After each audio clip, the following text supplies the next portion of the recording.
بسم اللہ الرحمن الرحیم۔ ناظرین، بیان حضرت یوسف علیہ السلام کا۔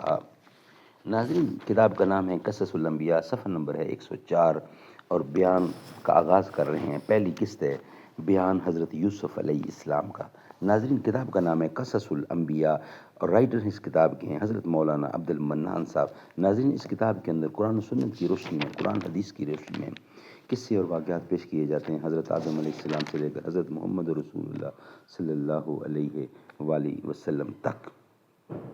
نحمدہ ونصلی علی رسولہ الکریم، بسم اللہ الرحمن الرحیم۔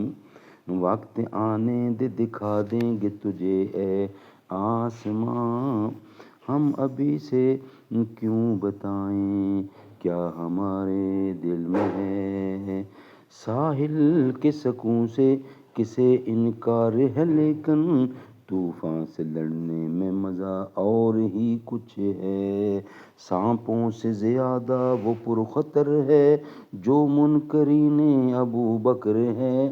سینہ باطل زیر و زبر ہے، ابو بکر تو ابو بکر ہے۔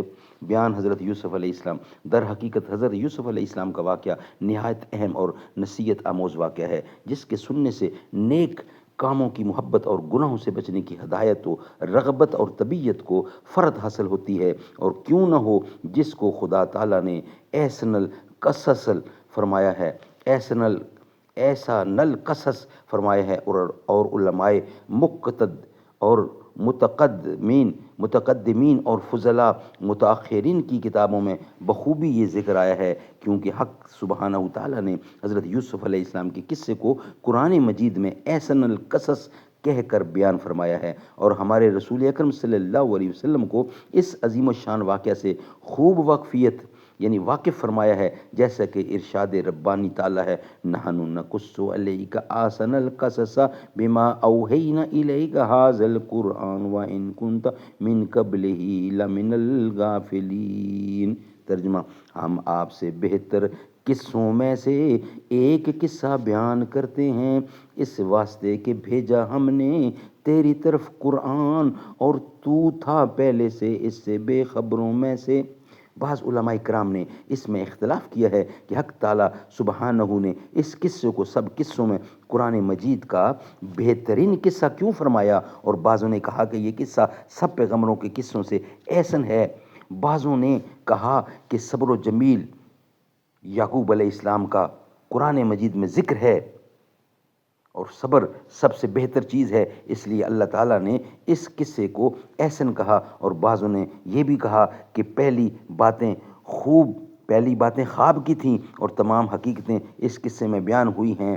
خیر، جو کچھ بھی ہو، بہرحال یہ قصہ عجیب و غریب اور نہایت مؤثر ہے۔ اس کے پڑھنے سے ہر انسان نیک بن سکتا ہے اور دنیا کی تمام برائیوں سے محفوظ رہ سکتا ہے، اور سورہ یوسف کے نازل ہونے کا سبب یہ تھا کہ ایک روز 7 یہودیوں نے آ کر حضرت عمر بن خطاب رضی اللہ سے مباحثہ کیا، یعنی یہودیوں نے حضرت عمر سے کہا کہ ہماری تورات بہتر ہے تمہارے قرآن مجید سے، اور حضرت عمر نے فرمایا کہ ہمارا قرآن بہتر ہے تمہاری تورات سے۔ اس کے جواب میں یہودیوں نے کہا کہ حضرت یوسف علیہ السلام کا قصہ تورات میں مذکور ہے اور آپ کے قرآن مجید میں نہیں ہے، حالانکہ وہ بہتر قصوں میں سے ہے۔ حضرت عمر اس بات کو سن کر بہت ہی زیادہ رنجیدہ و غمگین ہوئے، اور رسول خدا کے پاس آئے، مناظرے کا حال بیان کیا۔ رسول اللہ یہ سن کر اور حضرت عمر کو غمگین دے کر بہت زیادہ متفکر ہوئے۔ اتنے میں حضرت جبرائیل علیہ السلام، حضرت جبرائیل امین تشریف لے آئے بحکم رب العالمین، اور پورا قصہ حضرت یوسف علیہ السلام کا بیان فرمایا۔ اور قصے کا شروع یہ تھا کہ جب حضرت یعقوب بعد مدت شہر کنعان میں تشریف لائے اور پھر یہیں مقیم ہوئے، اور بی بی رحیل یعنی والدہ محترمہ حضرت یوسف نے بعد تولد ہونے بنیامین کے انتقال فرمایا۔ اس وقت حضرت یوسف کی عمر صرف 5 برس کی تھی، اور اپنے 11 بھائیوں میں سے سب سے زیادہ حسین و جمیل تھے، اور حضرت یعقوب علیہ السلام ان کو سب سے زیادہ پیار کرتے تھے، اور بنیامین اس وقت شیر خوار بچے تھے، اور ان کی خالہ لیا نے ان کی پرورش کی تھی، اور حضرت یعقوب علیہ السلام کی ایک بہن تھی۔ ایک دن انہوں نے حضرت یعقوب کے گھر جا کر بچوں کو دیکھا، لیکن ان کو کسی پر پیار نہ آیا۔ ناظرین، یہ ہم یہاں ہی کمپلیٹ کرتے ہیں، نیکسٹ ویلاگ میں ہم پورا واقعہ بقیہ ایسا آپ کے سامنے بیان کریں گے۔ یعقوب کے گھر جا کر بچوں کو دیکھا، لیکن ان کو کسی پر پیار نہ آیا، مگر حضرت یوسف پر فریفتہ ہو گئیں۔ سبحان اللہ، سبحان اللہ۔ یہ واقعہ یہاں ہی کمپلیٹ کرتے ہیں، انشاءاللہ نیکسٹ ویلاگ میں بقیہ حصہ آپ کے سامنے رکھیں گے۔ سارے نبیوں کے عہدے بڑے ہیں، لیکن آقا کا منصب جدا ہے۔ وہ امام صف انبیاء ہیں، ان کا رتبہ بڑوں سے بڑا ہے۔